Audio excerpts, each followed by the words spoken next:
আসসালামু আলাইকুম ওরহমতুল্লাহ। আমিন ইউনিক একাডেমিতে আপনাদের সবাইকে স্বাগতম। আহলান ওয়াসাহলান ওয়া মারহাবান বিকুম। প্রথম কথা হচ্ছে, আমাদের মাঝে অনেক স্টুডেন্ট আছে, অনেক লার্নার্স, অনেক শিক্ষার্থী আছে যারা বলে যে আমি সরফ শিখবো, নাহু শিখবো, আরবি ভাষায় দক্ষ হবো, এক্সপার্ট হব, ফাটাই ফেলবো, কিন্তু দিন শেষে কনসিস্টেন্সি, ধারাবাহিকতা বজায় থাকে না। কিন্তু আগে হতো না, কিন্তু এখন থেকে ধারাবাহিকতা বজায় থাকবে ইনশাল্লাহ।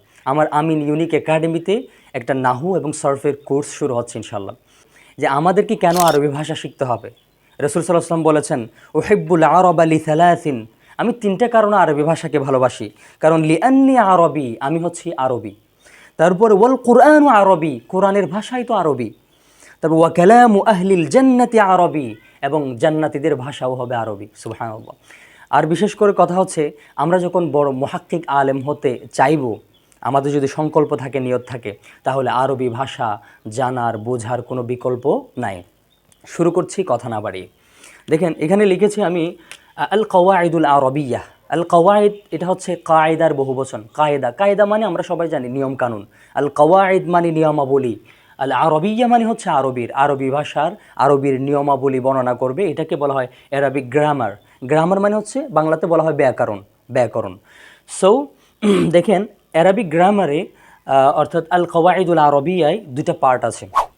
আরবি কওয়াইদের কয়টা পার্ট? দুইটা পার্ট। আরবি ব্যাকরণের দুইটা পার্ট, একটা হচ্ছে সরফ আর একটা হচ্ছে নাহু।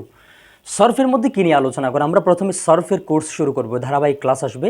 আপনারা চিন্তা করবেন না, এখন থেকে আপনি হয়ে উঠবেন আরবি ভাষার একজন এক্সপার্ট ব্যক্তি ইনশাল্লাহ। নাহু সরফ এক্সপার্ট হবেন যদি রেগুলার আমার ভিডিওগুলো কন্টিনিউ করেন এবং দেখেন মনোযোগ সহকারে। আর পারলেই বন্ধুবান্ধবদের সাথে শেয়ার করে দিবেন যাতে তারাও শিখতে পারে। এই যে সরফে আলোচনা করা হয় বিশেষ করে আবনিয়াতিল কালিমাতি ওয়া তাগয়িরিহা। আবনিয়াতিল কালিমা মানে শব্দ।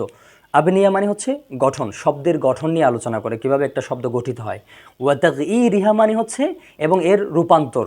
এটা বিভিন্নভাবে রূপান্তরিত হয়, পরিবর্তন হয়। এই যে শব্দের গঠন এবং পরিবর্তন নিয়ে আলোচনা করে সরফ। তার মানে আমরা কি বুঝতে পারলাম? সরফ শব্দ নিয়ে কাজ করে।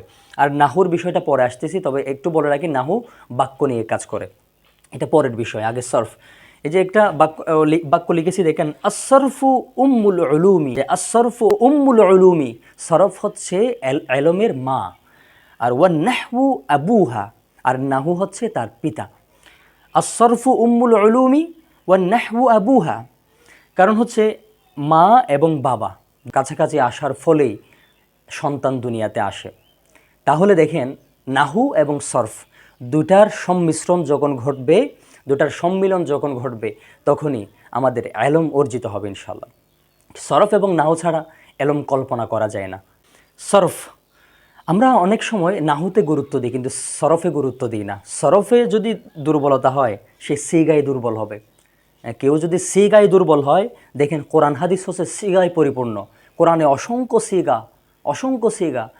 তো এই যে দেখেন কোরআনের শব্দগুলোর তাহকিক যদি কেউ না জানে, সিগা কি, বাহস, বাব, মাসদার, মাদ্দা, জিন্স, মানা, এগুলো যদি না জানে কেউ, তাহলে সে তাহকিক না জানলে মুহাক্কিক হতে পারবে না। কি বলেছি? তাহকিক না জানলে সে মুহাক্কিক আলেম হতে পারবে না। সুতরাং সরফের গুরুত্ব অবশ্যই খুব বেশি, কারণ সরফ যদি না জানি আমরা শব্দের তাহকিক জানবো না। সুতরাং এই জিনিসটা বলার পরে আমি এতটুকুই বলতে চাই, আজ থেকেই আমিন ইউনিক একাডেমিতে রেগুলার ক্লাস হবে। সরফের উপরে ধারাবাহিক কোর্স শুরু হচ্ছে, এরপরে নাহুর কোর্সে যাব, এরপরে ইংলিশ কোর্স হবে, basic English and Arabic grammar course যাকে বলে সংক্ষেপে। সুতরাং স্টে কানেক্টেড উইথ মি, আমার সাথে সংযুক্ত থাকুন, লাইক করুন, ফলো করুন, এবং আমার চ্যানেল এবং ফেসবুক পেজগুলো ফলো এবং সাবস্ক্রাইব করে রাখুন, এবং পারলে আপনাদের প্রিয়জনদের সাথে শেয়ার করে দিন। আসসালামু আলাইকুম ওয়া রাহমাতুল্লাহি ওয়া বারাকাতুহু।